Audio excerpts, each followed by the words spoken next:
আসসালামু আলাইকুম viewers, home কুকিংয়ে সবাইকে স্বাগতম। আজকে আমি তোমাদেরকে বানিয়ে দেখাবো সর্ষে দিয়ে পাবদা মাছের ঝাল।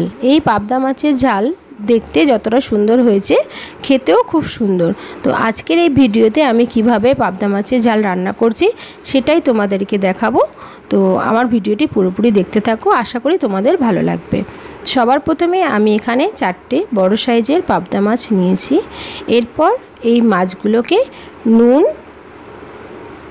পরিমাণ মতন হলুদ আর 1 চামচ সর্ষে তেল দিয়ে মাছগুলো ভালো করে আমি মাখিয়ে নেব। মাছগুলো হাতের সাহায্যে এইভাবে আস্তে আস্তে নুন হলুদ মাখিয়ে নেব, কারণ মাছগুলো খুব নরম। মাছগুলো সব মাখানো হয়ে গেছে। এরপর একটা ফ্রাই প্যান নিয়েছি, নিয়ে আমি পরিমাণ মতন সর্ষে তেল দিয়েছি। এখানে সর্ষে তেলই ব্যবহার করতে হবে।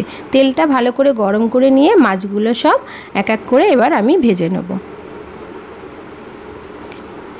মাছগুলো এক পিঠ উল্টিয়ে ভালো করে ভেজে নিয়ে আমি এবার সব মাছগুলো তুলে নিচ্ছি। মাছগুলো বেশি লাল লাল করে ভাজবো না, আমি এখানে সব মাছগুলো তুলে নিয়েছি।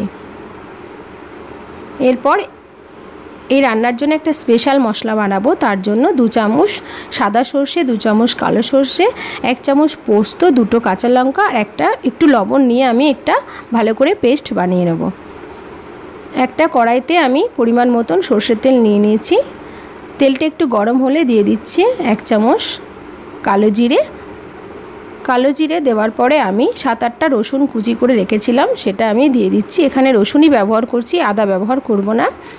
এরপর একটু ভালো করে তেলের মধ্যে ফ্রাই করে নিয়ে আমি ওপরে দিয়ে দিচ্ছি হলুদ আর ঝালের গুঁড়ো। হলুদ ঝালের গুঁড়োটা আমি তেলের ওপর দিচ্ছি, কারণ এর কালারটা খুব সুন্দর আসে। দেওয়ার পরে একটু তেলের মধ্যে ভালো করে নেড়ে ছেড়ে দিয়ে আমি এর ওপরে দিয়ে দিচ্ছি টমেটো পেস্ট।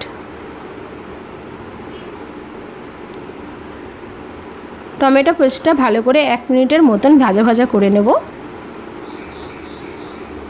তারপরে যখন টমেটোর পেস্টটা থেকে তেলটা ছেড়ে দেবে, ওর উপরে দিয়ে দেবো আগে থেকে পেস্ট করে রাখা সর্ষের, দিয়ে ভালো করে 2 মিনিটের মতন সব কিছু মশলাকে ভাজা করে নেব।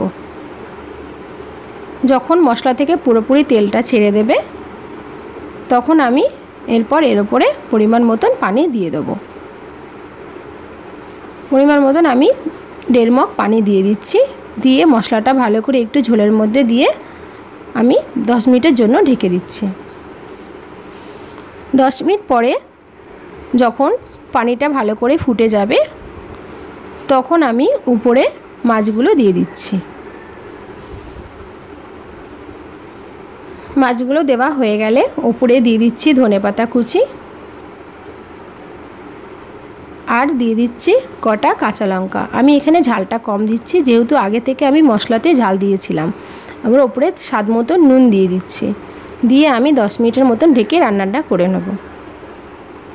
10 মিনিট পরে তোমাদেরকে দেখাচ্ছি। বন্ধুরা, দেখতেই পাচ্ছ রান্নাটা কেমন হয়েছে।